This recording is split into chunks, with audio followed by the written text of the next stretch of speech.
Bom, hoje será a nossa última sessão, né, desse módulo 1, que seria aí o ECG, nessa parte mais básica do ECG normal, com o Dr. Rafael, ele que é egresso de nossa universidade, então o orgulho dobra, né? Dr. Rafael, é com o senhor. Beleza, Diegão, boa noite. Vocês fizeram uma sacanagem comigo aí de dar uma aula de eletro, né? Uma aula só, eletro todo, sacanagem, né? É difícil, né? Mas a gente vai ver o que a gente consegue fazer aqui. Vai dar certo, vai dar certo. Vocês tiveram uma aula prévia de eletrofisiologia, né, com o Rafa? Isso. Então vocês já estão bem embasados.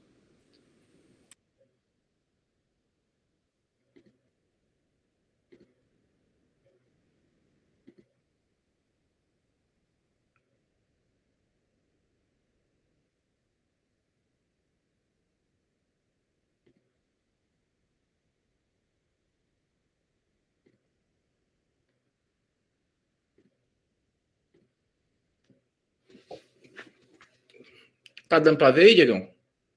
Tá sim, 100%. Beleza. Bem, então a incumbência aí é de ensinar eletro a vocês em uma aula. Claro que essa meta aí acho que não vai ser tão possível, mas vocês vão pegar uma base legal aí se a gente tiver uma discussão boa na aula aí, se vocês prestarem atenção na aula, para vocês pegarem essa base e aprofundar aí durante a atividade de vocês. Eletrocardiograma na faculdade a gente não aprende como deveria, né? Vocês sabem disso.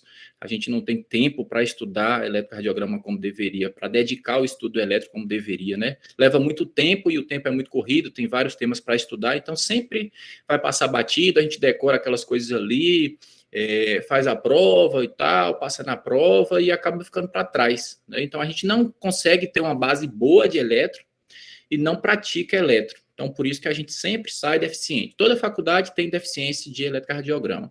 Mas a liga de vocês está aí justamente para aprofundar esses temas que, principalmente da cardiologia, né, que falta tempo durante a faculdade. Esse curso de eletrocardiograma a gente faz, a carga horária dele é 30 horas, tá? O que eu vou fazer com vocês aqui é até a parte de eletronormal. Então, eu vou dividir em duas partes aí, a gente vai passar rapidinho na base fisiológica, tá? Eu vou falar mais corrido, vocês vão ver, mas vocês podem interromper aí. E a segunda parte é a parte de eletronormal, para pelo menos vocês saberem o que é uma coisa normal, o que é uma coisa patológica. Depois daí, vocês buscam estudar as patologias específicas, mas acho que essa base é o principal aí no estudo do eletro. Como é que se estuda eletro? Tem que ter conhecimento básico para aprender eletro e tem que ter um conhecimento sequencial. Então, a gente tem que conhecer a anatomia cardíaca, que vocês já conhecem, tem que conhecer a anatomia do sistema de condução, que acredito que vocês já viram na aula passada. Depois passa ao conceito de potencial elétrico, que é um conceito físico. Não tem como aprender eletrocardiograma sem estar assim na cabeça de forma automática o conceito de potencial elétrico e de fisiologia das membranas. Então, potencial elétrico te dá base para aprender a fisiologia das membranas, potencial de ação, potencial de repouso, condução elétrica, etc. Então, tem que saber o conceito em si do potencial elétrico e tem que dominar a fisiologia das membranas, porque o eletrocardiograma nada mais é do que a representação eletrocardiográfica dos potenciais de membrana, da variação dos potenciais de membrana. Então, se a gente não entende o que é normal, a fisiologia básica, a gente não consegue aprender o que é patológico. E esse é o grande calo aí do ensino, né, do eletrocardiograma, que a gente costuma pular isso aqui. A gente pula potencial elétrico, pula fisiologia na membrana, pula vetores elétricos e vai para cá, ó, eletronormal e eletropatológico. Ou melhor, tem gente que já pula daqui, ó, anatomia do sistema de condução, já pula para eletrocardiograma patológico. É impossível saber eletro sem entender o que está acontecendo. Se a gente decorar as ondas, decorar a derivação, não vai dar certo. Não vai dar certo. Tem que entender o que está acontecendo para a gente entender a alteração impressa, a alteração daquela onda específica no papel, beleza? Então a gente vai fazer essa revisão rapidinho. Vou falar um pouquinho também das derivações cardíacas. O tempo é curto, não dá para aprofundá-las. Depois a gente fala do eletronormal em si, e o eletrocardiograma patológico aí é um mundo, né? Cada patologia representada ali no eletrocardiograma é uma aula diferente. Então vamos ver o que a gente consegue fazer. Então, o circuito elétrico cardíaco vocês já conhecem. A contração cardíaca de maneira sincronizada só acontece porque o estímulo elétrico ele é formado, gerado e conduzido também de maneira ordenada, não é? Então, se o estímulo elétrico começa lá no átrio e termina no ventrículo, a contração começa lá no átrio e termina no ventrículo. Então, só há contração quando tem um sistema elétrico eficaz.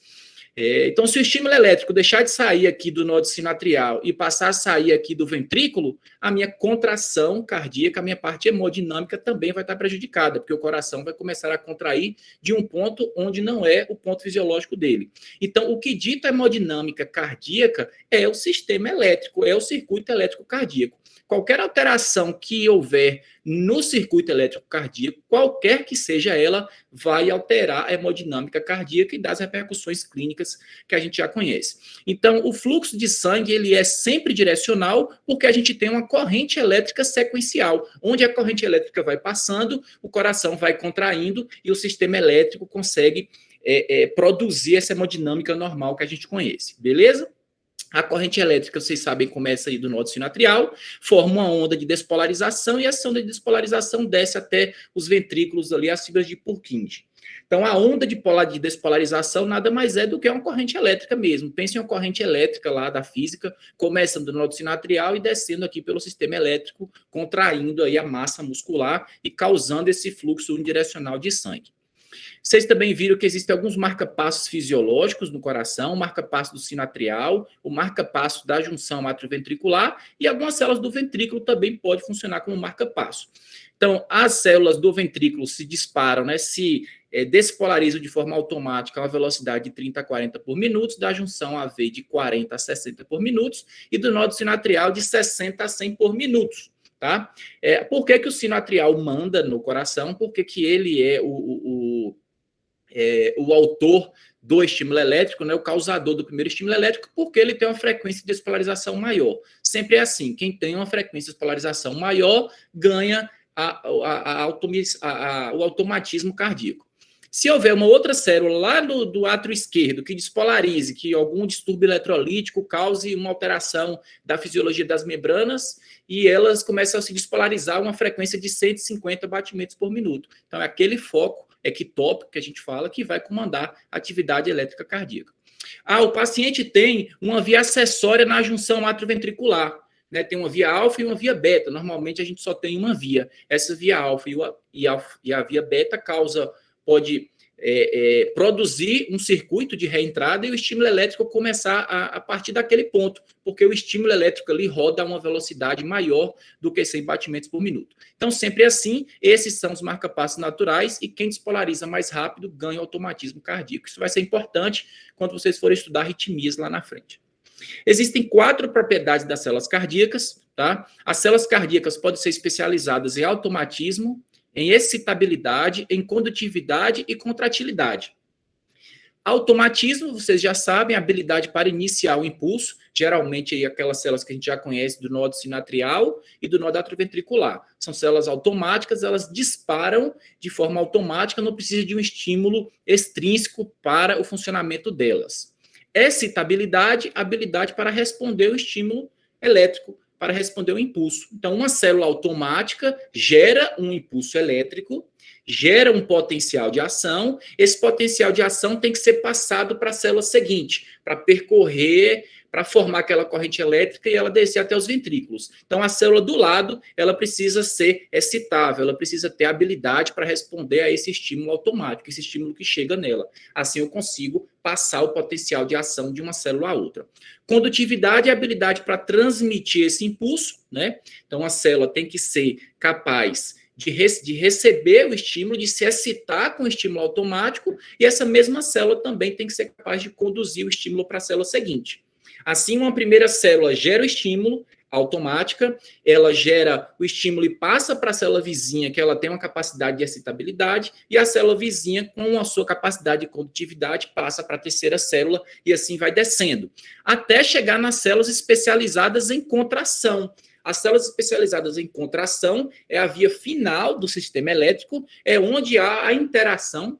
o acoplamento entre a excitação cardíaca e a contração cardíaca. São as células que são especializadas aí, que são, de forma fisiológica, são preparadas para fazer a contração cardíaca. São células que têm mais sarcômeros, são células especializadas no mecanismo de contração. Então, a fisiologia interna dessas células muda de acordo com a sua maior capacidade. Com as células automáticas não precisa se contrair, então elas têm poucas fibras de contração. As células contráteis também não são especializadas em automatismo, então elas têm muito mais fibras de contração e menos capacidade de gerar o estímulo automático. Mas, ainda assim, todas elas possuem todas as propriedades, só que umas muito mais do que as outras, a depender da função dela. Isso é importante para o estímulo elétrico, como eu falei, porque o estímulo elétrico ele caminha assim. Uma primeira célula gera o estímulo, gera a corrente elétrica, uma segunda célula responde a esse estímulo elétrico, passa para uma terceira célula que conduz esse estímulo elétrico até chegar na via de contração. Então, é assim que é formado a corrente elétrica cardíaca, a onda de despolarização. A gente precisa conhecer exatamente como ocorre isso. Conceitos físicos aí que vocês com certeza lembram do ensino médio. Potencial elétrico aqui, não vou nem detalhar para não perder tempo, mas a gente sabe que o potencial elétrico é igual à razão entre uma carga elétrica que está gerando um campo elétrico, né, dividido pela distância dessa carga elétrica. Então, se eu tenho uma carga elétrica no espaço, ela está eletrizada, ao redor dela gera um campo elétrico, beleza. Esse campo elétrico, ele é capaz de alterar, né, de alterar o potencial de membrana, de alterar a corrente elétrica de qualquer outra carga que se coloque ao redor dela. Então, eu tenho aqui um exemplo, eu tenho essa célula Q-zona aqui, gerando um campo elétrico. Qualquer carga elétrica que se coloque ao lado dessa cargona grande, ela vai ficar submetida a uma força elétrica e vai ficar submetida a um potencial elétrico. O potencial elétrico nada mais é do que a grandeza escalar da energia potencial elétrica. Essa célulazinha é capaz de ganhar velocidade por conta de uma força elétrica, porque nesse ponto tem uma energia potencial elétrica acumulada, que foi causada por essa carga grande. Essa energia potencial elétrica pode ser medida em forma de potencial. Então, o potencial elétrico nada mais é do que a grandeza escalar que representa aí a energia potencial elétrica em determinado ponto. Por que isso é importante? O que isso tem a ver com eletrocardiograma? Porque as células, dentro dela, as células têm vários íons, vocês sabem, os positivos e os negativos, tem sódio, potássio, cloro, fosfato. Então, tem várias cargas eletrizadas. Cada carga eletrizada gera um campo elétrico. A soma desses campos elétricos, desses potenciais elétricos, em um determinado ponto, dá o potencial elétrico resultante daquele ponto em si. Exemplo, para ficar mais prático para vocês. Não sei se eu coloquei aqui. Aqui. Então, aqui eu tenho potássio dentro da célula, alguns ânions orgânicos, cloro, sódio, fora da célula, cloro, potássio, sódio. Isso aqui tudo é carga elétrica. Isso aqui tudo é carga elétrica.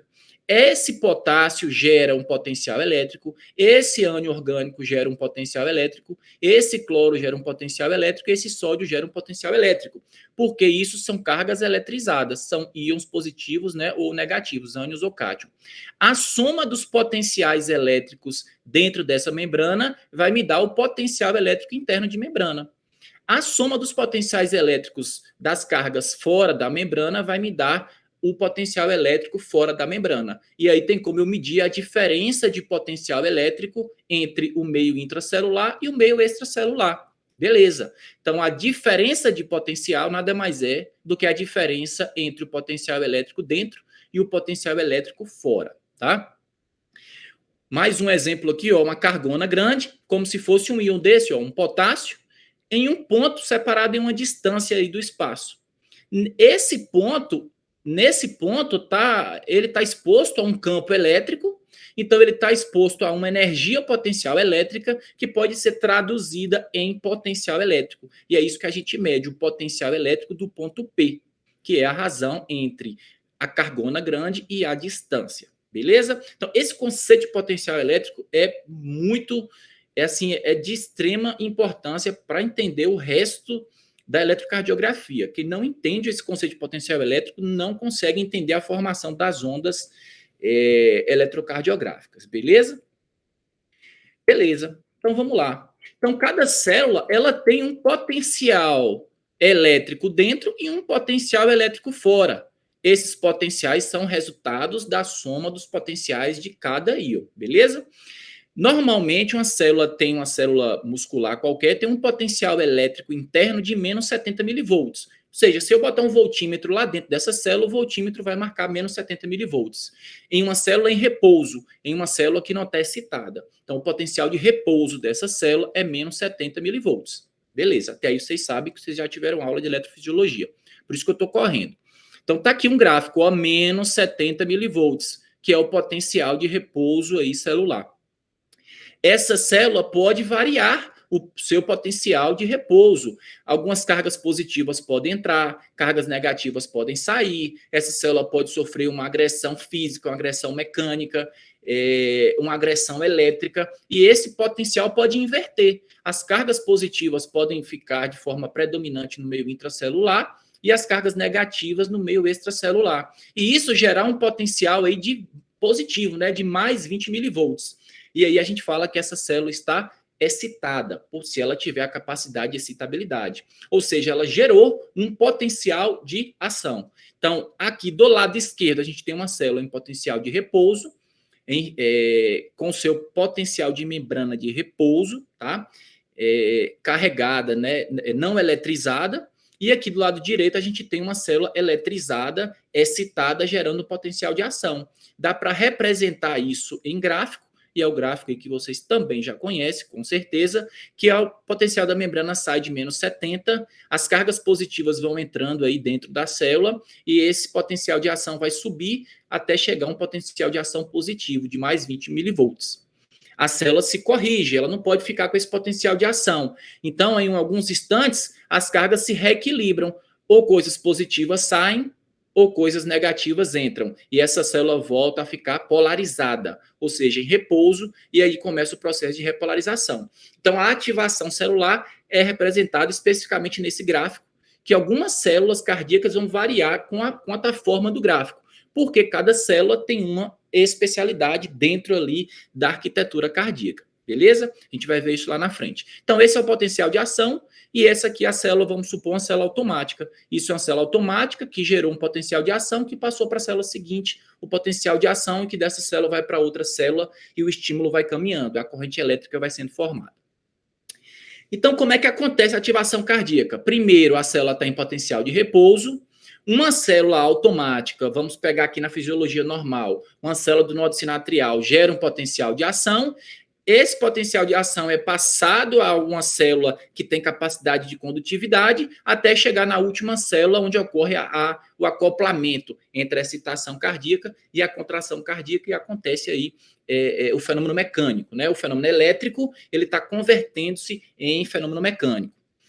Uma curiosidade, por exemplo, se o coração, por alguma condição básica, algum distúrbio eletrolítico, tem uma deficiência do acoplamento excitação-contração, se as células não conseguem comunicar as células elétricas com as células mecânicas, ele tem uma falha no acoplamento excitação-contração. Ele tem estímulo elétrico, ele vai ter atividade elétrica, mas não vai gerar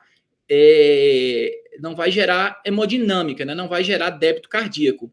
Por exemplo, uma hipercalemia pode causar um erro na excitação-contração, o coração vai ter atividade elétrica, mas como não vai gerar débito cardíaco, não vai ter pulso no paciente. É a famosa atividade elétrica sem pulso. Uma das causas é distúrbio eletrolítico, em que há um erro no acoplamento excitação-contração. Então, toda forma de disritmia cardíaca tem que estar dentro desses 4 componentes. Ou errou no potencial de repouso, ou errou no potencial de ação, ou errou na condução do estímulo, ou errou no processo de excitação-contração. Beleza? Revisando, então, a gente tem 2 tipos de células, né? Algumas células, as células automáticas são ditas células de resposta lenta, são as células do nodo sinusal e as células do nodo atrioventricular, em que tem 4 fases, né? A fase 0, fase 2, fase 3 e a fase 4. As células automáticas não têm a fase 1, que a fase 1 é aquela entrada ali de cálcio para fazer aquele platô, né? O platô serve para aumentar o cálcio intracelular e promover a contração.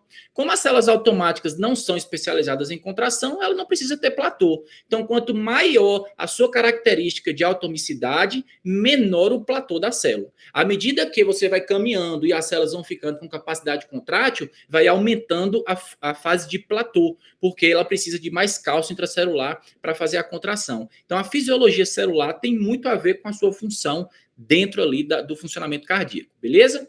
Então, o primeiro tipo de célula não tem platô, são células automáticas, que a gente diz que são células de resposta lenta. A curva até o potencial de ação demora para ascender. Tem uma fase de repouso aí de menos 60 milivolts, até que atinge o limiar em menos 40 milivolts e tem um pico, que é o pico do potencial de ação que é gerado. Aí já parte para a fase 2, não tem a fase 1. Ela é repolarizada, e o valor em que ela se repolariza fica próximo ao valor em que ela é ativada. Então, ela é reativada depois do término de um ciclo. E aí começa a atomicidade dela, né? Eu tenho um disparo, cai o potencial de repouso dela próximo do potencial de ação, ela é disparada novamente e esse ciclo vai se repetindo e o potencial de ação por ela gerado vai passando aí de célula em célula. Essa primeira célula gera o estímulo para uma segunda célula responder, que são todas as outras células cardíacas. Então, o que não é célula automática são células de condução. A gente chama assim porque só tem esses dois grandes grupos de célula quanto à capacidade elétrica delas.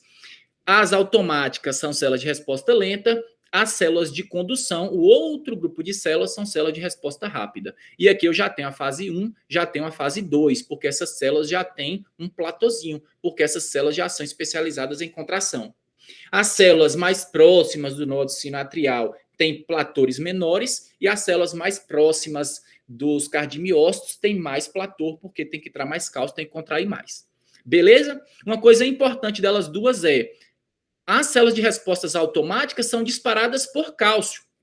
Então, ó, essa célulazinha que estava em potencial de repouso, entrou alguma coisa positiva e ela foi ativada, essa coisa positiva das células automáticas é o cálcio, beleza? Do outro grupo de células, que são as células de resposta rápida, que são células especializadas aí na condução, o que entra de positivo é o sódio. Beleza? Isso tem diferença quando a gente vai tratar algumas arritmias relacionadas às células automáticas, porque a gente pode utilizar bloqueadores do canais de sódio, e aí eu bloqueio células de resposta rápida, ou posso utilizar bloqueios do canal de cálcio, e aí eu começo a mexer na célula de resposta lenta, beleza? Então isso aí é uma das coisas, digamos, mais importantes para diferenciar as células automáticas das células de condução.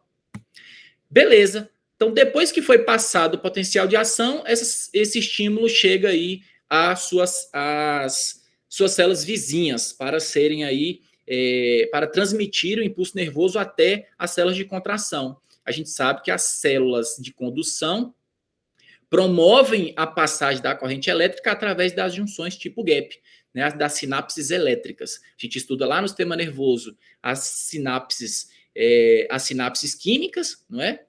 Com os neurotransmissores, e a gente vê que tem um outro grupo de sinapses, que são as sinapses elétricas, que estão aqui nos cardiomiócitos. Então, uma célula gera a corrente elétrica, passa para a célula vizinha o potencial de ação, e essa célula vizinha, através de junções tipo gap, já passa a corrente elétrica dessa célula para essa célula. Preste atenção numa coisa, ó. Essa corrente elétrica que é gerada aqui passa para essa célula.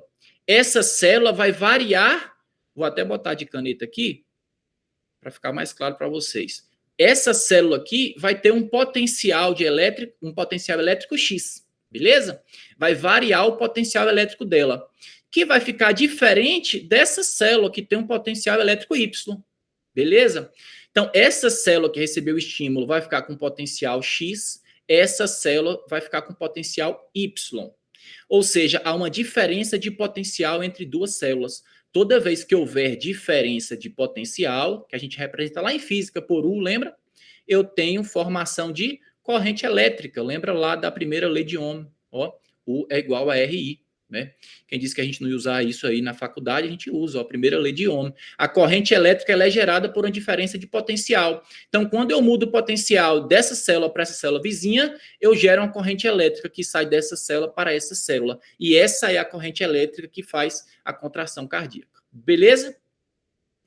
Lembrar do período refratário, as células são ativadas e o seu gráfico de ativação acontece em 2 períodos. O primeiro período é a fase de período refratário absoluto. A célula está permanentemente excitada, né, permanentemente despolarizada. Então, nenhum estímulo que consiga chegar a ela vai gerar um potencial de ação novo. Então, pode bater ali o estímulo, bater, e ela está completamente trancada. Ela não responde a nenhum estímulo. Mas quando ela vai terminando ali sua capacidade excitatória, terminando de receber seu potencial de ação e passando para a célula do lado, pode ser que um estímulo maior consiga despolarizá-la.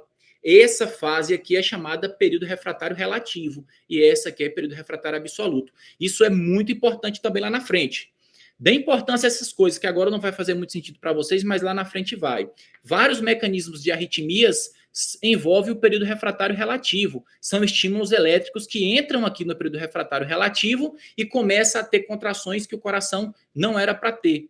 Por exemplo, extrasístoles ventriculares. Acontece justamente um dos mecanismos, é esse mecanismo. Então, antes de chegar ao final e disparar um outro estímulo, um estímulo ele é disparado aqui no período refratário relativo. E aí o estímulo elétrico começa aqui, ao invés daqui. E aí lá no meu eletrocardiograma gera lá um extrasístole, um batimento precoce, onde não era para ter. Beleza? Então, desse slide, só resuma aí na cabeça que existem 2 tipos de período refratário. O período refratário absoluto, em que a célula fica completamente parada, não responde a nada, e um período refratário relativo, onde um outro estímulo elétrico, se for mais intenso um pouquinho, pode disparar essa célula. E aí chega a última parte, que é o acoplamento, excitação, contração. E aí também vocês já conhecem, o acoplamento, excitação, contração acontece por meio do cálcio. Existem os túbulos T lá nas células cardíacas, né? Os túbulos T têm canais de cálcio. Aquele cálcio que chega lá na fase 1 e na fase 2 do platô, nas células que são especializadas em contração, esse cálcio entra na célula, estimula o retículo sarcoplasmático a liberar ainda mais cálcio. Esse cálcio vai lá nos meus sarcômeros, liga a troponina muda sua conformação, muda a conformação da tropomiosina, expõe os filamentos de actina para contrair com os filamentos de miosina. E aí acontece a contração, beleza? Por que isso é importante? Porque existem vários medicamentos que agem especificamente no processo de excitação-contração. Primeiro, alguns receptores beta, por exemplo, receptores beta 1, agem jogando cálcio para dentro da célula. Exemplo, dobutamina. Dobutamina é um inotrópico, é um estimulador beta 1. Estimula o receptor beta 1 joga cálcio para dentro, aumenta a contração muscular. Então, dobutamina é um inotrópico, aumenta a contração muscular por agir especificamente nesse mecanismo, tá? Existem drogas que inibem a reabsorção do cálcio e deixa o cálcio mais disponível aqui dentro, também aumenta a contração. O deslanoside, a digoxina, age aqui nesse canal de sódio e cálcio, perpetuando o cálcio dentro da célula, fazendo com que permaneça a contração muscular de forma mais sustentada. Então, esse último mecanismo de contração muscular, de excitação-contração, também é muito importante aí a gente conhecer. Beleza? Então, resumindo, existem íons aqui dentro da célula, cátions e ânions, e existem íons fora da célula, cátio e ânion. Essa célula aqui, representada para vocês, essa célula está aí polarizada, essa célula está em repouso elétrico. Deixa eu pegar a canetinha aqui. Em repouso elétrico. Em repouso elétrico, ela é negativa dentro, positiva fora. Ela está polarizada em repouso elétrico. Alguma coisa positiva pode entrar nessa célula, e aí pode ser o sódio ou pode ser o cálcio. O sódio lá nas células de resposta rápida e o cálcio nas células de resposta lenta. Aí essa célula pode ativar e ela gerar um potencial de ação, e aí ela fica despolarizada e o potencial de ação é gerado. Ela positiva dentro e negativa fora. Beleza? E aí o potencial de ação passa para a célula seguinte, e essa célula se repolariza, ou seja, ela volta à condição de repouso elétrico, onde ela é negativa dentro e ela é positiva fora. E aqui é o esquema, ó. Essa primeira célula aqui, representando aqui para ficar mais didático para vocês, essa primeira célula gera um potencial de ação, essa célula é automática, esse potencial de ação passa para a célula seguinte, que é excitável, né, que tem a sua propriedade maior, a excitabilidade, e aí essa célula ganha o potencial de ação, fica com um potencial diferente do potencial de baixo, a diferença de potencial gera corrente elétrica, e a corrente vai passando do nódo sinatrial até chegar aí às células de contração para fazer o acoplamento, excitação-contração. Ok? Então, é assim que acontece. Por que que isso é importante? Por que que a gente pula essa parte? Porque o que a gente quer no eletrocardiograma é pegar essa corrente elétrica, ó, é pegar o vetor dessa corrente elétrica e enxergar isso impresso, enxergar isso no papel. Então, a gente precisa conhecer esses mecanismos básicos aqui da eletrofisiologia para conhecer as alterações que são desencadeadas nesse processo que gera alteração desse vetor. Mas o eletrocardiograma lê o vetor dessa corrente elétrica. Toda vez que esse vetor muda, há alteração das ondas lá, das ondas eletrocardiográficas, por conta de algum mecanismo aqui dentro. Então, o que a gente faz com o eletro é uma visão indireta do processo, uma visão reversa do processo. A gente vê se o vetor está normal. Se o vetor tiver anormal, a gente vai ver para que lado ele está, e a partir dessa análise de como ele está do lado ali e do tamanho dele, a gente vai começar a tentar ver o que houve na atividade elétrica para fazer o diagnóstico eletrocardiográfico. Então, a gente faz um processo reverso. Na fisiologia normal, há uma alteração celular que gera uma corrente elétrica, que gera um vetor, e a gente lê isso no eletrocardiograma. Durante a leitura, a gente pega o eletrocardiograma, vê como está o vetor, e do vetor a gente vê como é que está o processo fisiopatológico. Beleza? Beleza. Isso é importante, então, por quê? Aí entra a história do potencial elétrico. E é que eu vou de forma mais lenta explicar para vocês. Toda vez que uma corrente elétrica aproxima de uma coisa positiva, vamos supor, o cara tá lá, deitado no leito, eu chego lá, boto um eletrodo positivo aqui embaixo do coração, um eletrodo negativo aqui em cima. Botei um par de eletrodos no doente. Botei um eletrodo em cima negativo e um eletrodo positivo embaixo.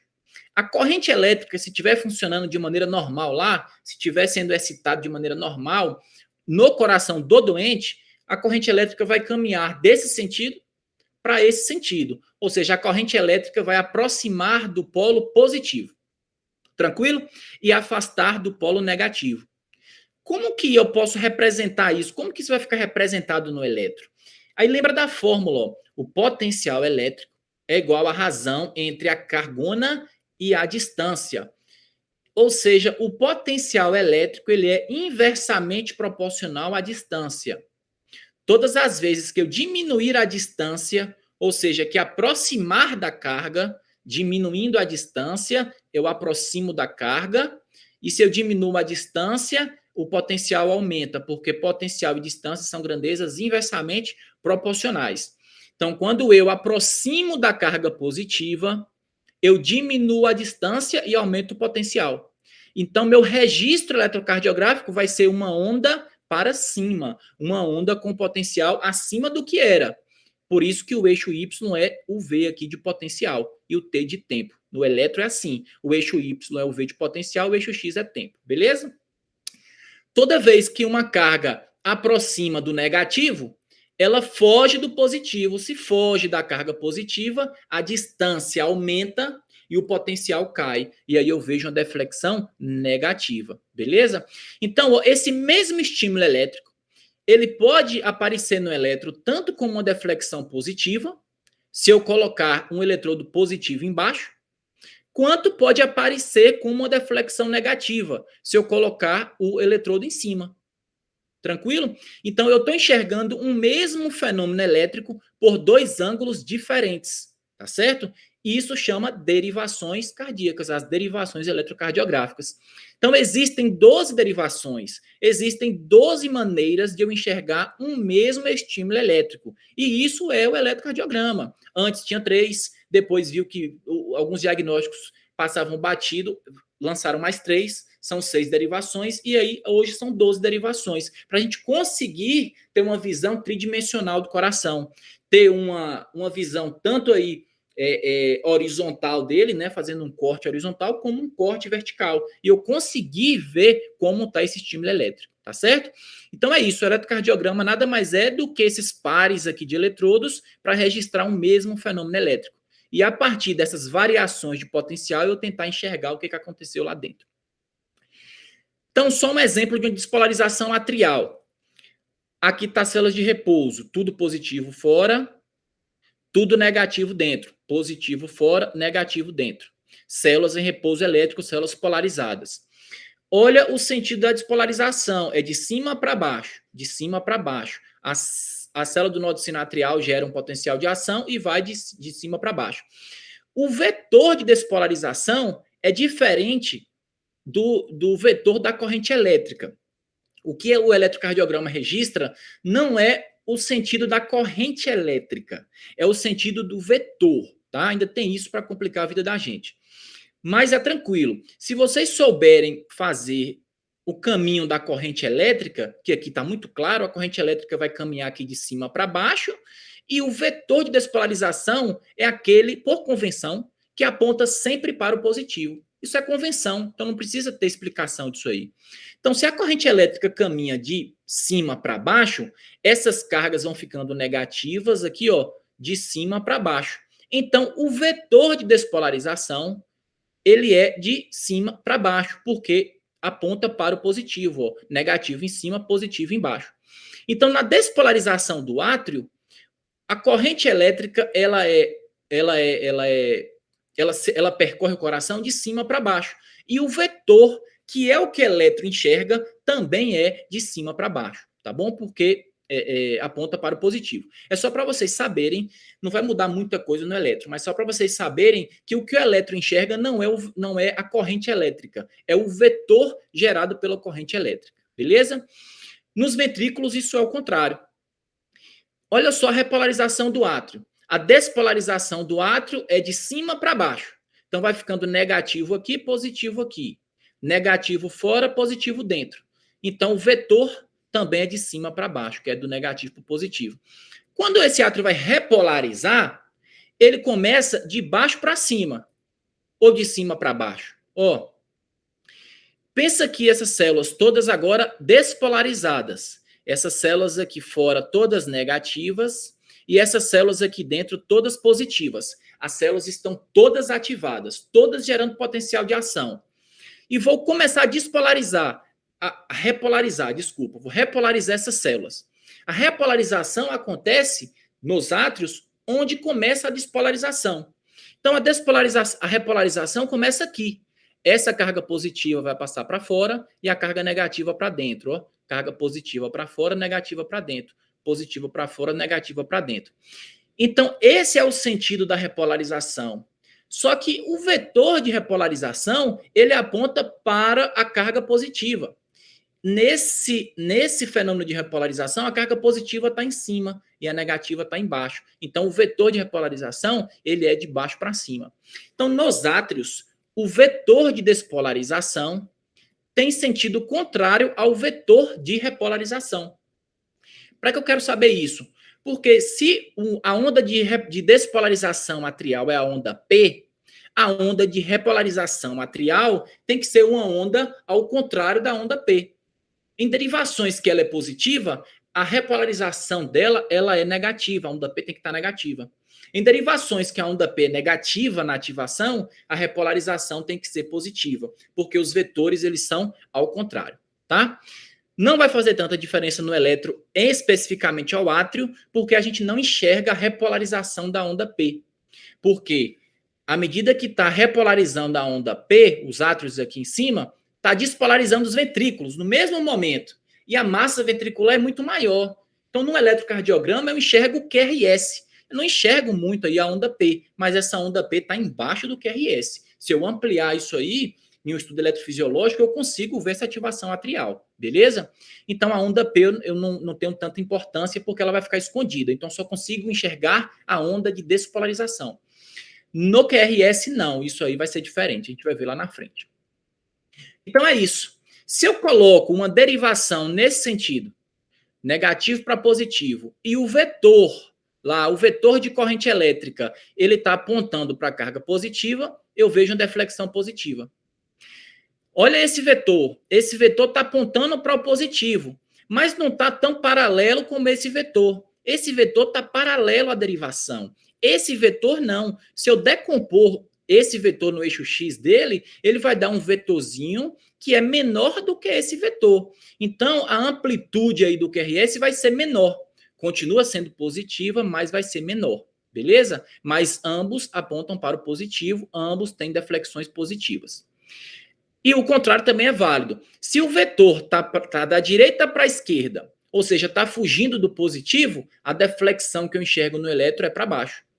Se continua contrário ao vetor de derivação, mas o vetor ele é menorzinho, se eu decompor esse vetor aí no eixo X, esse vetor é menor do que esse. Também vai gerar uma deflexão negativa, porque está fugindo do positivo, mas com deflexão negativa menor do que esse primeiro vetor. E se tiver perpendicular, se o vetor formado na atividade elétrica tiver perpendicular à derivação, essa linha no elétron pode aparecer assim, isoelétrica, ou pode aparecer assim, ó, com esse plus-minus, uma primeira partezinha positiva, que é a parte em que aproxima do positivo, e a outra parte negativa, que é a parte onde foge do positivo. Isso aqui acontece especificamente na derivação V1. Então, eu tenho aqui uma linha de base, uma linha isoelétrica, que pode ser representada tanto com uma linha reta quanto um plus-minus. Os dois são isoelétricos. Isso quer dizer que o vetor tem sentido de despolarização perpendicular à derivação. Beleza? Estou correndo, mas já vou ficar devagarzinho. Isso aqui é porque subtende que vocês já saibam. As derivações frontais, quais são? Eu tenho 6 derivações frontais, em que eu enxergo o coração na vertical, tá bom? Vou fazer um corte assim no coração. Como é que eu posso enxergar isso? Tem 6 maneiras diferentes nas derivações frontais. A derivação D1, que é esse par de eletrodos aqui, o negativo no braço direito, positivo no braço esquerdo. A derivação D2, negativo no braço direito, positivo na perna esquerda. D3, negativo no braço esquerdo, positivo no membro inferior esquerdo. AVR, que é negativo aqui embaixo, na junção do membro superior com o inferior. Eles conseguiram zerar o potencial aqui para produzir uma nova derivação. Parte daqui para lá. Então, AVR significa voltagem ampliada no braço direito, né? Então, daqui para a direita. AVL para a esquerda, daqui para a esquerda. Então, sai negativo daqui para positivo lá em cima. E AVF, VF de FUT lá embaixo, tá? Sai daqui de cima para baixo. Ou seja, existem 6 pares de derivações, 6 pares de eletrodos gerando 6 derivações. Então, eu tenho 6 maneiras no plano frontal de enxergar a atividade elétrica cardíaca. Mas eu preciso enxergar a atividade elétrica também no plano horizontal. Como assim no plano horizontal? O estímulo pode caminhar daqui para baixo, ou ele pode caminhar para frente e caminhar para trás. Eu tenho que analisar isso. Não só de cima para baixo e de baixo para cima. Eu tenho que analisar se a corrente elétrica também vai para frente ou vai para trás. Por isso existem as derivações do plano horizontal, as derivações pré-cordiais, que vão de V1 a V6 e todas são positivas, considerando o coração como um zero. Então, o coração aqui é um zero, atrás do coração é negativo, na frente do coração é positivo. E aí eu consigo também enxergar essa atividade elétrica caminhando aí, se está indo para trás, se está indo para frente. E eu consigo, através das 12 derivações, fazer meu diagnóstico. Porque eu consigo saber aonde que o estímulo está e como que ele está sendo conduzido. Se ele está mais lento, se ele está mais rápido, se ele mudou a direção, se ele mudou o valor. Eu consigo enxergar esses vetores através das derivações, através das ondas ali eletrocardiográficas. Tá bom? E aí eu fecho as 12 derivações. O sistema de derivação cardíaca são as 6 derivações precordiais e as 6 derivações aí periféricas, as 6 derivações frontais, horizontais. D1 apontando para a esquerda, D2 apontando para baixo, D3 apontando para baixo, mais para o lado direito, a VR lembrar do braço direito, a VR lembrar do braço esquerdo e a VF lembrar de FUT, que é para baixo. Esse é o sistema de derivações. Beleza? Muita informação. Passei correndo porque foi para dar uma introduzida aí na base eletrofisiológica. Tem dúvidas até aí, galera? Até então, nada no chat não, Rafa. Beleza. Tome uma água aí, porque o bicho vai pegar. Beleza. A gente passa rápido. Cada tema desse é uma aula, galera, lá no curso da gente. Então, tem uma aula só de potencial de ação, uma aula só de potencial de repouso, uma aula só de células cardíacas, uma aula só de derivações. São aulas separadas para a gente conseguir detalhar. Como a gente está fazendo uma coisa dinâmica, que é uma coisa rápida, vocês guardem essas informações para vocês ampliarem, detalhar isso em casa, tá? Vou ficar aí disponível também. Quando vocês estiverem estudando, quiserem tirar dúvida, pode mandar para a gente. Vamos ver o eletronormal, então. Como que é o padrão do papel milimetrado? Como é que é o padrão? Como é que a gente analisa? Primeira coisa, quando eu pego o eletro para interpretar, eu tenho que ver se ele está padronizado. Em que escala ele está padronizado? A escala padrão, que vocês vão ver, e é onde a gente faz as medições, é a escala tipo N. A escala N quer dizer que cada milímetro corresponde a 0,1 milivolt. 10 milímetros, o papel é milimetrado, hein? Cada quadradinho é 1 milímetro. Cada 10 milímetros corresponde a 1 milivolt. Então, olha para o gráfico aí, ó. Cada quadradão é formado de 5 quadradinhos. E cada quadradinho desse, ou seja, cada milímetro, é 1 milivolt. Se tiver na derivação N, ok? Então, ó, 10 quadradinhos, que são 2 quadradões, é 1 milivolt. Tranquilo? Isso vai ser importante para fazer diagnóstico aí de sobrecarga, por exemplo, para a gente ver se esse vetor que a gente está vendo está ampliado ou se esse vetor está reduzido. Então, pelo tamanho do vetor, dá para eu ver como é que está o estímulo elétrico. E é assim que eu enxergo. Então, gravem lá. Cada quadradinho é 1 milímetro. Esse milímetro aqui na vertical vale 0,1 milivolt. Tá bom? Posso reduzir isso, N sobre 2. Posso ampliar isso, 2N em condições específicas aí. Mas confira se está no padrão N. E o padrão do eixo X é a velocidade com que esse eletro roda lá no eletrocardiógrafo. A velocidade é de 25 milímetros por segundo, tá? Então, roda lá, cada segundo passa 25 milímetros, ou seja, 25 quadradinhos. Isso é importante para a gente fazer o cálculo de frequência cardíaca, por exemplo.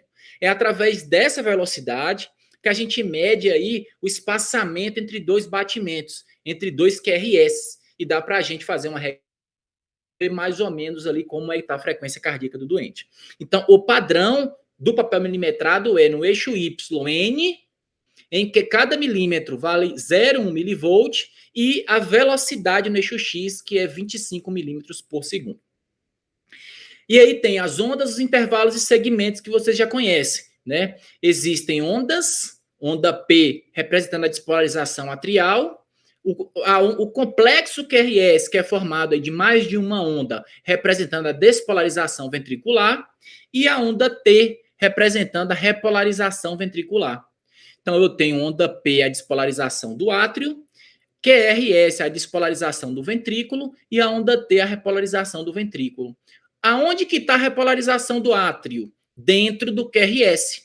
Como o QRS é a representação da maior massa do ventrículo, a voltagem dele, do QRS, fica muito superior à voltagem da repolarização do átrio. Então, nem vai aparecer. Mas a do ventrículo aparece, ó, a repolarização do ventrículo aparece.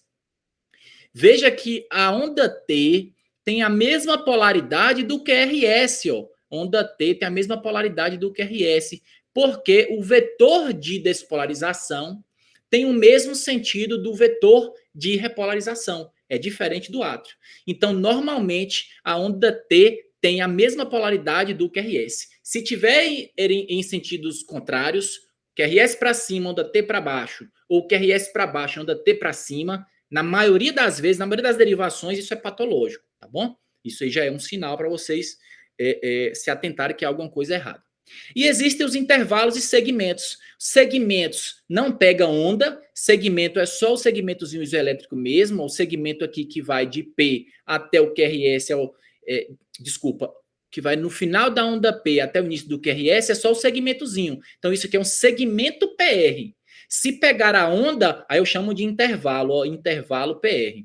Então intervalo PR é o início da onda P até o início do QRS. Segmento PR é só o segmentozinho aqui isoelétrico.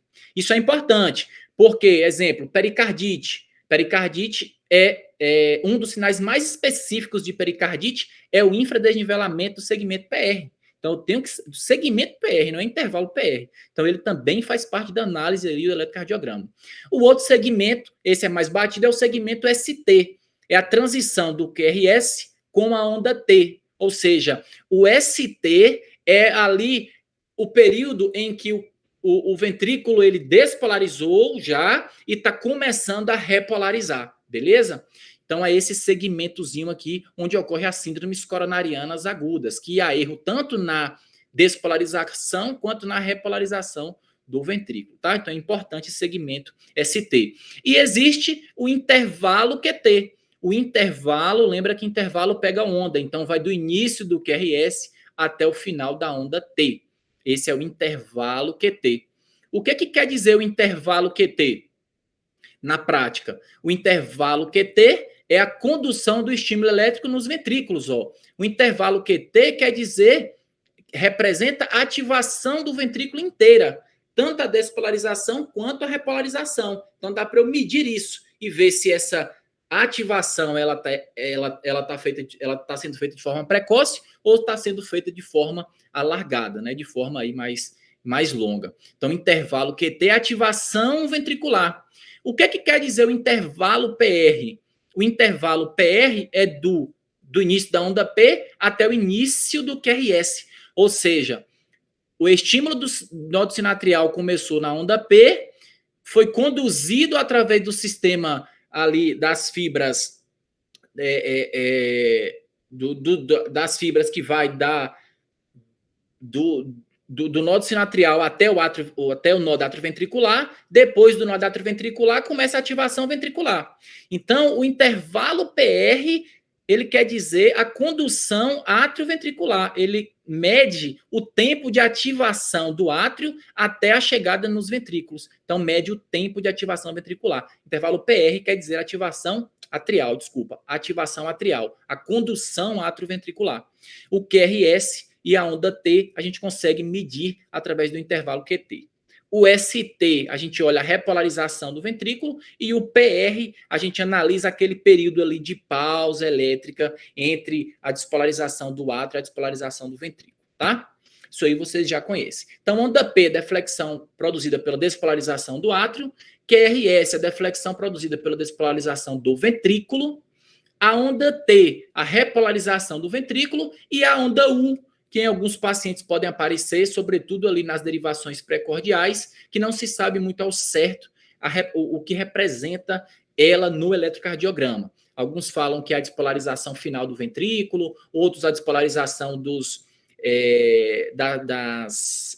músculo, do feixe muscular que segura as cordas tendíneas. Então não tem muito certo aí o que é essa onda U, mas de fato ela aparece e fica aí mais evidente em alguns distúrbios eletrolíticos, principalmente potássio, tá? Potássio mexe com a onda U. O complexo QRS é formado do Q, do R e do S. Quando a gente representa o Q maiúsculo é porque essa onda é grande. Q é a primeira onda, né, do QRS. Quando ela for grande, a gente representa por Q maiúsculo. Quando ela for pequena, Q minúsculo. A onda Q é a primeira deflexão negativa. Então, a primeira deflexão negativa do QRS é a onda Q. A primeira deflexão positiva do QRS é a onda R. Se ela for grande, a gente chama de R-zona. Se for pequena, de Rzinho. A onda S é a primeira negativa depois da primeira positiva. Beleza? Então, só vai ter onda S se tiver onda R. Beleza? Então, a onda S é a primeira negativa que vem depois da primeira positiva. E a primeira positiva é R. Então, Q é a primeira negativa, R é a primeira positiva, S é a primeira negativa depois da primeira positiva. E se tiver uma outra R, eu chamo de R', que é a segunda positiva que aparece no QRS, tá? Então, só para treinar aí o olho, isso é importante porque algumas alterações aí eletrocardiográficas, e quando vocês forem consultar em diretriz, só vai estar assim, ó, a QRS em V1, vai ter um padrão RS, R' em tal derivação. Então é importante saber o que é isso. Ó, a primeira positiva, e só tem positiva R. A primeira positiva, mais pequenininha, Rzinho. A primeira negativa, Q, pequenininha, Qzinho. A primeira positiva, R zona. Então, o complexo aqui é QR, beleza? Olha esse complexo. A primeira negativa, Qzinho. A primeira positiva, grande, R. E a segunda negativa, ou a primeira negativa, depois da primeira positiva, S. Então, QRS. Tranquilo? Olha essa. Primeira positiva, Q. Grande, Qzona. A primeira positiva, Rzinho. A segunda negativa, Szinho. Então, QRS. Quando só tem uma negativa, eu chamo de QS, tá? QS é QRS negativo, a única onda negativa, tá? E assim vai, que vocês podem treinar depois aí quando tiverem com o slide, tá? Beleza, então vamos ver então como começa a análise do eletrocardiograma, tá?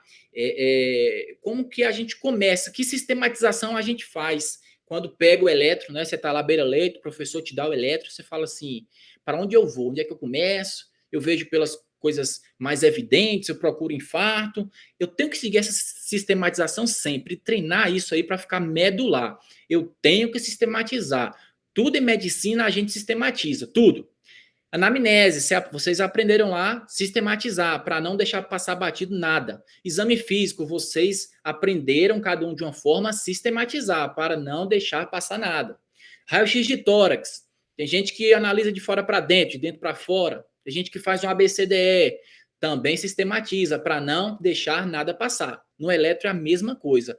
Tem que estar medular uma sistematização, qualquer que seja ela. Vou mostrar só a que eu uso, mas eu tenho que ter na cabeça uma forma de avaliar o eletro como um todo, para eu não deixar passar batido, tá? Até aí tem alguma dúvida no chat aí, pessoal?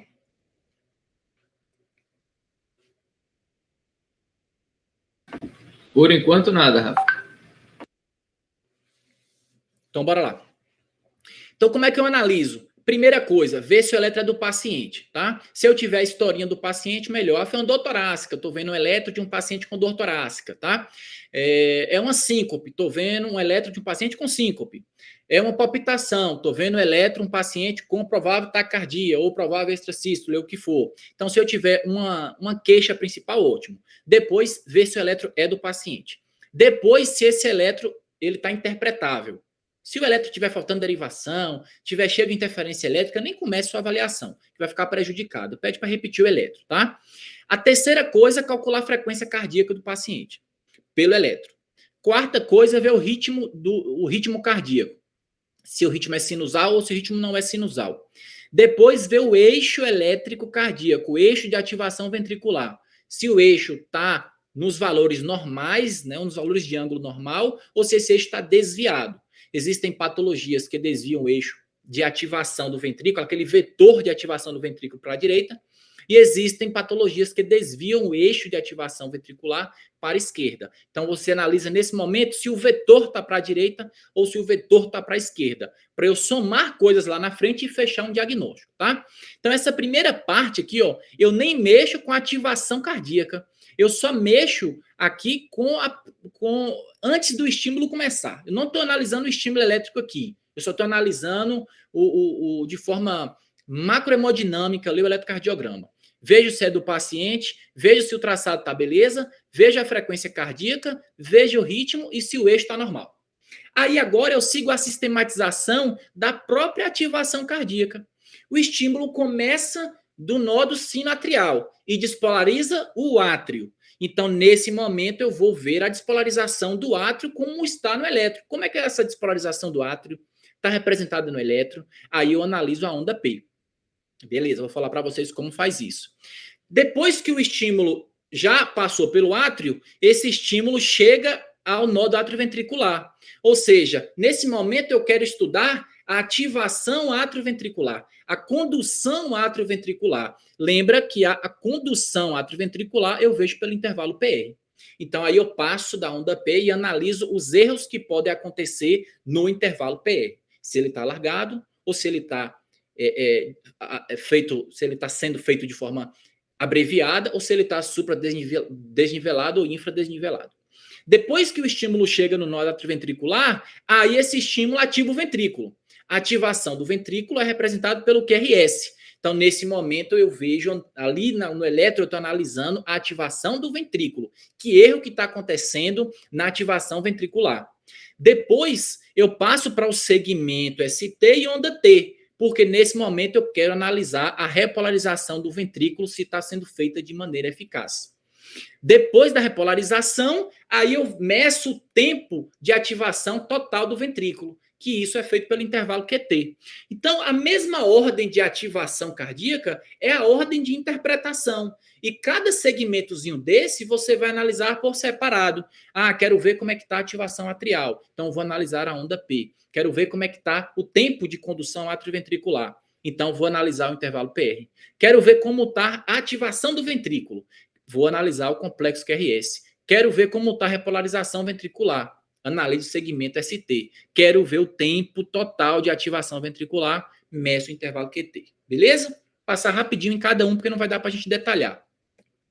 Identificação do paciente é óbvio, né? Qualidade do traçado. Existem vários artefatos que a gente chama no eletrocardiograma.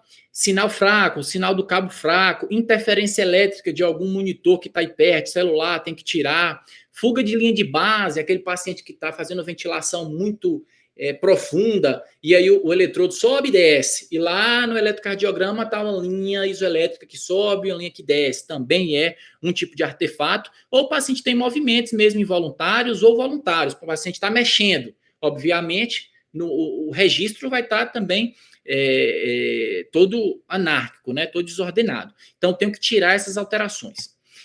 Olha isso aqui, ó. Não dá para ver isso aqui. Não dá para medir onda, não dá para medir nada. Olha isso aqui, ó. Não dá, certo? Tem que repetir o eletro. Não tente fazer diagnóstico com um eletro cheio de artefato. Porque você está colocando seu nome no jogo, você pode fazer um diagnóstico errado, um detalhezinho ali que tinha naquela derivação que era para aparecer e você não viu, passa batido e você laudou. É seu nome que está lá, beleza? Então pede para repetir o eletro. Frequência cardíaca, como é que eu calculo? Existe uma regra prática, tá, para calcular a frequência cardíaca, eu vou passar para vocês aí meio que decorar, porque não tem como a gente parar para ver, mas é a seguinte, com base na velocidade ali 25 milímetros por segundo, quando eu chegar em 60 segundos, que é 1 minuto, que é onde eu conto a frequência cardíaca, vai me dar 1.500 milímetros. Então, 60 segundos, que é 1 minuto, é a unidade que eu uso para fazer o cálculo de frequência cardíaca, tem 1.500 quadradinhos. Então, eu vou pegar 1.500 quadradinhos, que são 1.500 milímetros, e dividir pela quantidade de quadradinho que aparece entre dois batimentos, ou seja, entre dois QRS. Se os QRS estiverem separados aí por 5 quadradinhos, um QRS aqui, outro QRS aqui, estão separados por 5 quadradinhos. Eu pego 1.500, divido por 5 quadradinhos. Isso me dá 300 batimentos por minuto de frequência. Tranquilo? Se eu quiser uma maneira exata, é assim que eu faço. Mas já existe pronto. Porque se eu tiver 2 QRS aqui entre 2 quadradões, ou seja, tem 10 quadradinhos entre 2 QRS, eu divido 1.500 por 10 quadradinhos, que me dá 150. Então, é só eu contar, ó. Se eu pego 2 QRS e analiso. Se um QRS caiu no próximo quadradão, a frequência é 300. Se caiu no segundo, a frequência é 150. Se caiu no terceiro, a frequência é 100. Se caiu no quarto, a frequência é 75. Então, meio que decoro isso aí. 300, 150, 100, 75, 60, 50. Dá para decorar esses 6 valores, a gente faz o cálculo de quase todas as frequências cardíacas aí do eletro, tá? 300, 150, 100, 75, 60, 50, tá certo? Mas não é decorado, vocês sabem aí de onde é que veio. Se eu quiser o cálculo exato, eu pego 1.500 e divido pelo número de quadradinho, tá? O ritmo, aqui a regrinha, ó, 300, 150, 100, 75, 60, 50. O ritmo, eu quero ver se o ritmo ele é sinusal ou não. Para saber se esse ritmo ele é sinusal, se ele for sinusal, o estímulo elétrico tem que sair do nódo sinoatrial, descer até o nódo atrioventricular e despolarizar os ventrículos. Então, o estímulo ele tem que caminhar de cima para baixo. A despolarização do átrio tem que ocorrer de cima para baixo. Ou seja, as ondas P que representam a despolarização do átrio tem que ser positiva nas derivações em que embaixo é positivo. Tranquilo? Então, se a corrente elétrica vai de cima para baixo, as derivações onde embaixo é positivo, como AVF, D2, D3, que todas apontam para baixo, todos o positivo é lá embaixo, a onda P tem que estar positiva, porque o estímulo aproxima do positivo. Então, para saber se o ritmo ele é sinusal ou não, basta eu ver se a onda P ela é positiva em D1, em D2 e em AVF.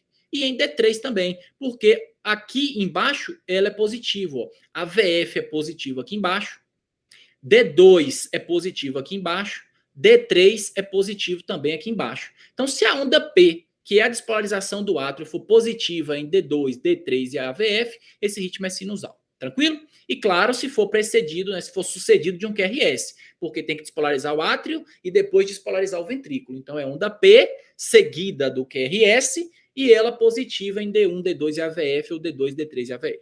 Tá bom? O eixo precisa de uma atenção maior, não vou conseguir falar aí nesse tempo de aula, tá? Mas o eixo basicamente vai aí de mais 90 a menos 30. Inicialmente só precisa achar 2 derivações. Veja D1, se o QRS for positivo em D1, ou seja, se o vetor de despolarização do ventrículo ele é positivo em V1, e V1 é positivo do lado esquerdo, V1 é positivo do lado esquerdo. E se o vetor, então, de despolarização do ventrículo estiver apontando para o lado esquerdo, como deve ser, né, que o estímulo elétrico está dentro desse quadrante, estímulo normal, em D1, QRS aparece positivo. Se o vetor de despolarização apontar para baixo, que é o que deve ser, esse vetor de despolarização tem que se apresentar positivo em AVF. Então, eu olho D1 e olho AVF. Se o QRS for positivo em D1 e positivo em AVF, eu sei que o vetor de despolarização está nesse quadrante, está entre 0 e 90 graus, que está normal, porque o vetor normal é de menos 30 a mais 90, tá? Então, inicialmente, eu só preciso olhar D1 e AVF. Se tiver positivo em D1 e positivo em AVF, o eixo está normal. Se tiver negativo aí nessas derivações, fora alguns detalhes aí que a gente não dá para falar aqui, esse eixo está desviado, ou para a esquerda ou desviado para a direita, beleza? Beleza. E aí, então, eu começo a ativação em si, voltando lá no algoritmo. Identifiquei o paciente, a qualidade do traçado estava beleza, calculei a frequência cardíaca, 300, 150, 100, 75, 60, 50, vi se o ritmo era sinusal, determinei se o eixo está desviado para a direita ou para a esquerda, e agora eu vejo a ativação em si, onda P, PR, QRS, segmento ST e intervalo QT. Onda P.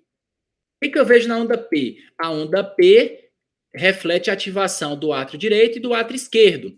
A gente sabe que o nódo sinoatrial está aqui no átrio direito, está no teto aqui do átrio direito. Então, o estímulo nasce aqui no átrio direito, despolariza o átrio direito e depois despolariza o átrio esquerdo. Ou seja, a onda de despolarização do átrio direito aparece primeiro do que a onda de despolarização do átrio esquerdo.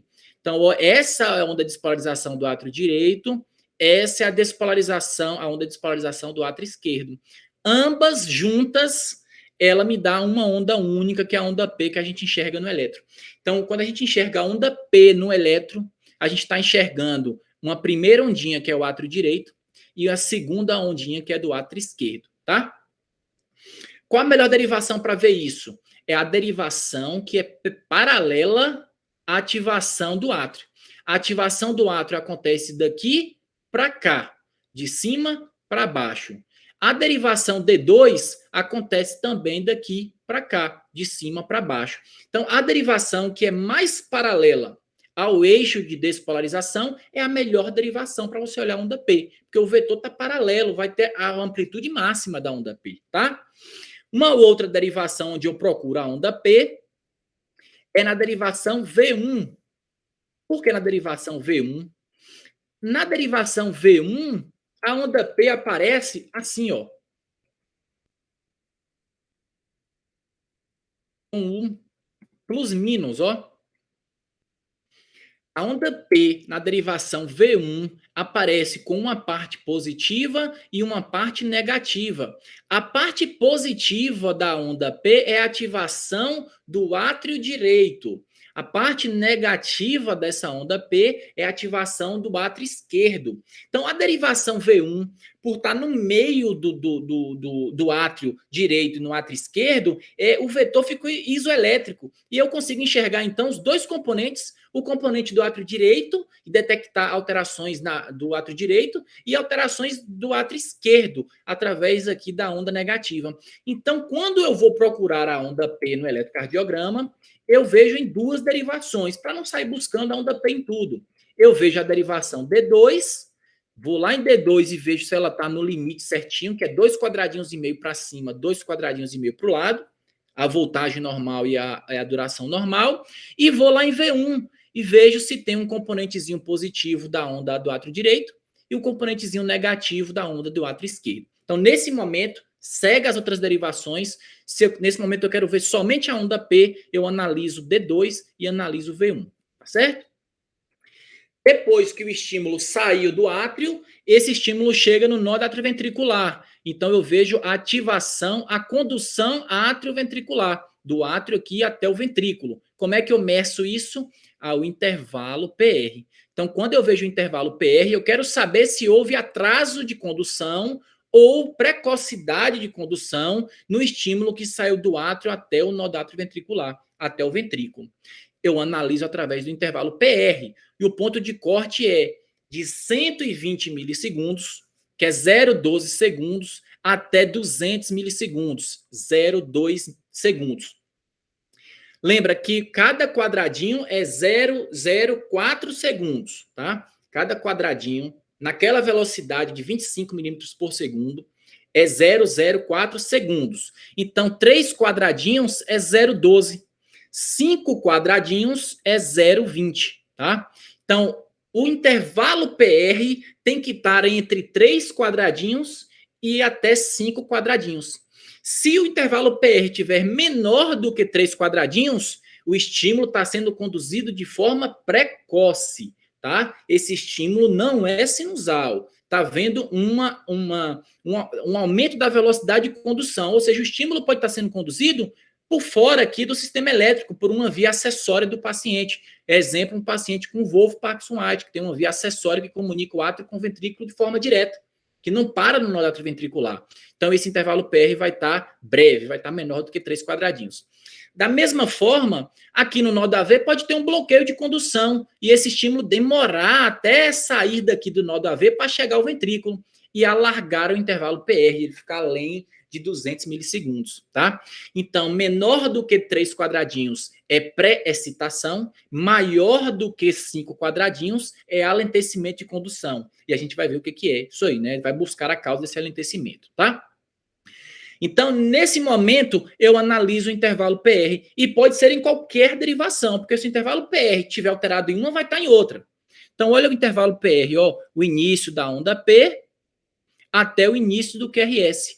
Cabe dentro de um quadradão. Um quadradão são 5 quadradinhos. É o limite máximo. Então, se o intervalo PR couber dentro de um quadradão, está menor do que 0,20 segundos ou 200 milissegundos. Está normal a condução atrioventricular. Beleza? Beleza. E o QRS? Sair do átrio, vi a condução atrioventricular e agora eu analiso a ativação do ventrículo. A ativação do ventrículo eu analiso pelo QRS, né? Vejo agora o QRS, principalmente nas derivações frontais, tá? Principalmente nas derivações frontais. Como é que eu analiso o QRS? O QRS, primeira coisa que vocês têm que olhar no QRS é se esse QRS está progredindo. Olha as derivações precordiais, galera. Aqui é V1 e aqui é V6. V1 está aqui na frente do paciente e V6 está aqui na lateral. E o coração ele está inclinado, tá? O estímulo elétrico sai do nó atrioventricular e vai até o ventrículo esquerdo, ó. Sai daqui e vai até o ventrículo esquerdo. Então, nessa derivação V1, esse estímulo pode ficar até negativo, ó. O vetor, o QRS, pode ficar até negativo. Porque o estímulo pode fugir da parte positiva. Se o estímulo fugir da parte positiva, esse QRS fica negativo.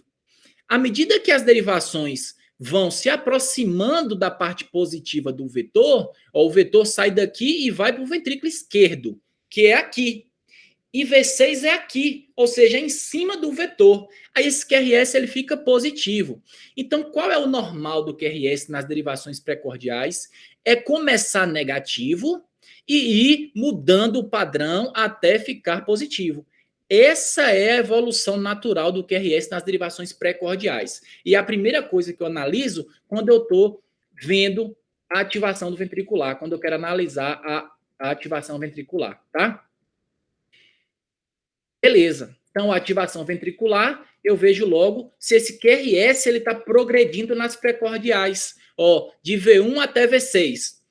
V1 negativo, V2 um pouco mais aqui negativo, não era para estar, era para estar menos negativo, se ele tivesse progredindo, tá? Pode ter até invertido eletrodo aqui, porque o normal é o QRS muito negativo e perdendo a negatividade até ficar positivo. Esse é o normal.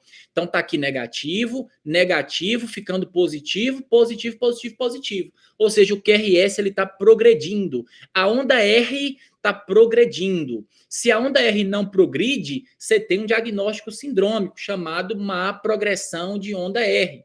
Pode ser bloqueio divisional anterosuperior, pode ser bloqueio de ramo esquerdo, pode ser infarto agudo do miocárdio, tá? Má progressão de onda R. Então, a primeira coisa que eu analiso é a progressão do QRS. Outras coisas que podem mudar o QRS. Os ventrículos com a massa grande aumenta a amplitude do QRS, porque eu vou precisar de mais vetor. Se o ventrículo esquerdo estiver hipertrofiado, eu vou precisar de mais vetor para despolarizar o ventrículo. Então, o QRS vai crescer. Isso aqui vai ficar mais negativo, isso aqui vai ficar mais positivo. Então, sobrecargas ventriculares eu analiso agora aí quando estiver vendo o QRS. E uma outra coisa que eu acho também nesse momento é se esse QRS está alargado ou não. O QRS limite máximo aí é entre 2, 3 quadradinhos, até 120 milissegundos. Passou disso, o QRS está alargado. O que alarga o QRS? Os bloqueios de ramo. Os bloqueios de ramo alargam o QRS, tá? Mais ou menos assim por alto. Eu tenho um ramo direito e tenho um ramo esquerdo. Ramo direito despolariza o ventrículo direito. Ramo esquerdo despolariza o ventrículo esquerdo. Se eu bloquear o ramo direito, o estímulo que desce para despolarizar o ventrículo direito não vai passar. Só vai passar estímulo para o ventrículo esquerdo. Só que o ventrículo direito ele tem que ser despolarizado. O que vai ocorrer? Esse estímulo que está indo despolarizar o esquerdo, ele tem que virar, ele tem que dobrar e ir lá despolarizar o ventrículo direito. Só que essas células em que ele caminha para despolarizar o ventrículo direito é fora do sistema de condução, é fora daquelas células especializadas em condução. Ali tem células especializadas em contração. Então, a despolarização é lenta desse jeito. Por isso que o QRS alarga nos bloqueios de ramo, tá? Da mesma forma, o bloqueio de ramo esquerdo. Se bloqueia o ramo esquerdo, o ventrículo esquerdo tem que se despolarizar depois que o estímulo desce, passa pelo direito, ganha as células lá contráteis até chegar no ventrículo esquerdo. Então, os bloqueios de ramo alargam o QRS, certo? E as sobrecargas deixam o QRS mais com amplitude maior, tá? E tem pontos de corte para isso. Depois eu analiso a repolarização segmento ST. O segmento ST, basta identificar o ponto J. O ponto J é o último ponto do QRS, o ponto final do QRS. Se esse ponto J tiver supradesnivelado, eu tenho um supradesnivelamento do segmento ST. Se esse ponto J tiver embaixo da linha isoelétrica, ele está infradesnivelado, então tem o infradesnivelamento do segmento ST. A repolarização ventricular eu analiso através do segmento ST, que é no ponto J, tá? Então veja, olha o segmento ST normal, né? Normal não, né? Aqui está infradesnivelado, aqui é um normal, ó. Eu analiso junto com o intervalo PR. Olha só, eu quero ver esse aqui não, que está suprado, ele tem repolarização precoce, vai confundir. Esse aqui. Olha esse segmento ST. E aí você compara com o intervalo PR. Tá na mesma linha do intervalo PR, beleza, tá isoelétrico. Se tiver mais de 1 milímetro acima ou mais de 1 milímetro abaixo, tá errado. Aí tem um supradesnivelamento ou infradesnivelamento. Então eu comparo com o intervalo PR prévio. Essa é a linha isoelétrica. O ponto J está a 1 milímetro, 2 milímetros abaixo. Então está infradesnivelado.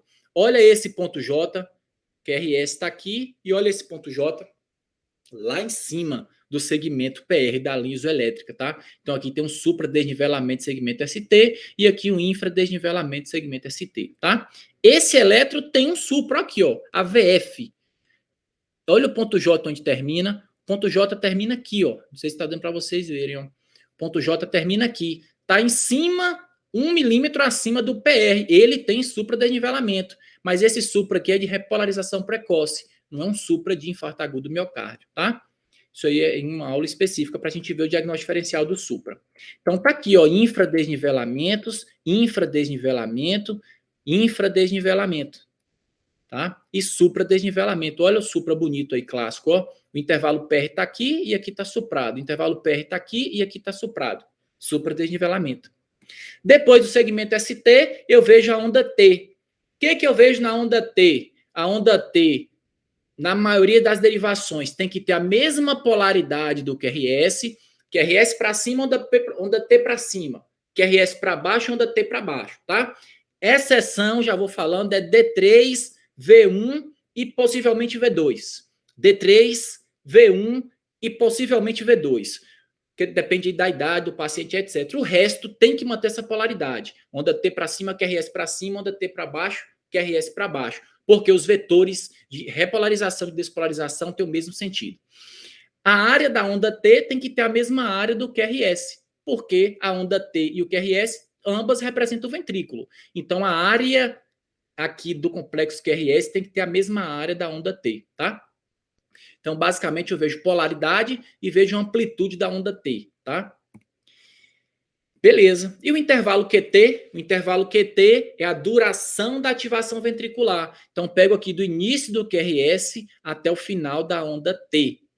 O intervalo QT ele varia com a frequência cardíaca do doente.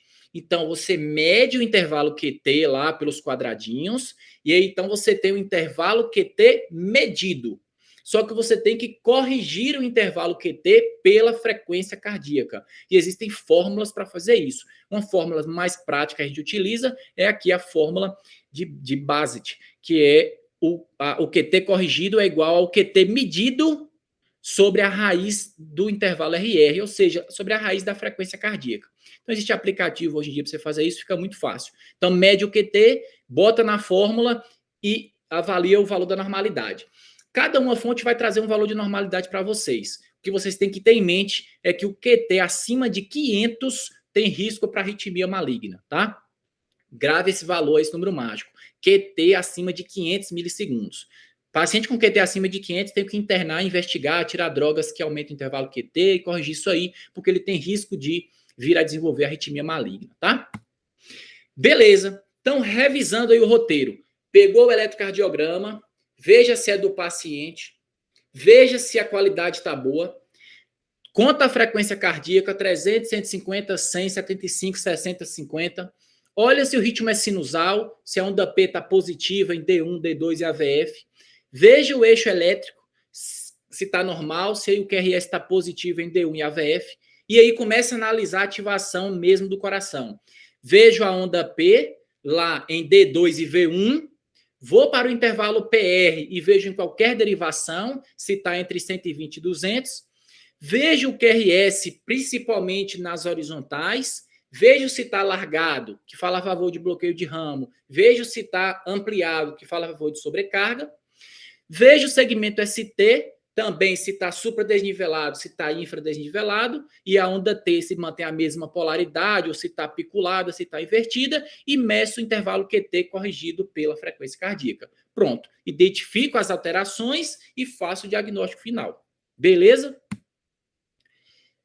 Beleza, sei que foi muita informação, então vocês devem ter muitas dúvidas. Aqui tem uma no chat. O desvio de eixo pode ser causado pelo quê? Aumento de massa ventricular seria uma dessas causas? É uma pergunta de Gabriel. Beleza. Deixa eu só voltar à tela inicial aqui. Beleza. Show de bola. Aumento a massa ventricular do ventrículo direito.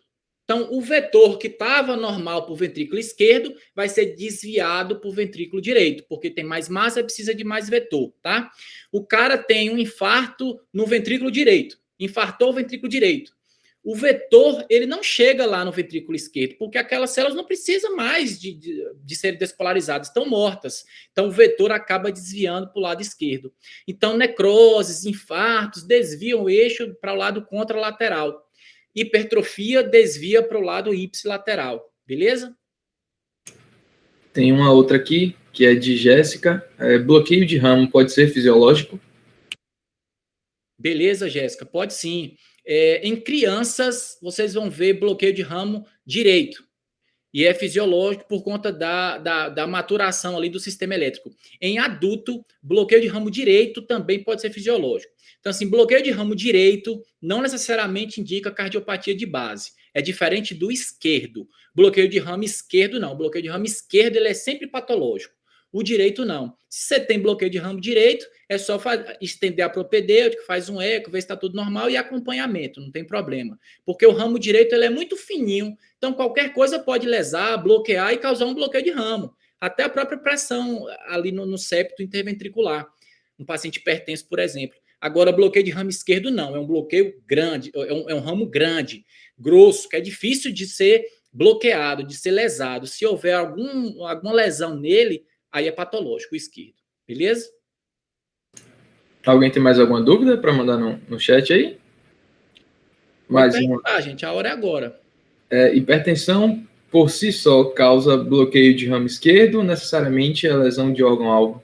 Pode sim, com certeza. É difícil, no final das contas, você falar que só a pressão causou bloqueio de ramo esquerdo, sabe? Geralmente você não consegue fazer essa associação.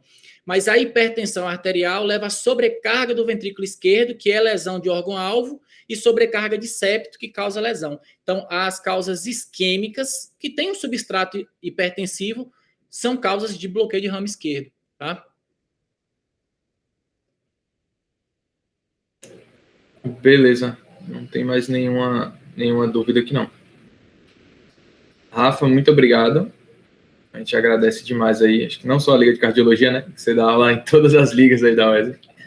Mas muito obrigado por ter aceitado o convite. A aula foi sensacional. Só foi elogios aqui no chat, o pessoal agradecendo também.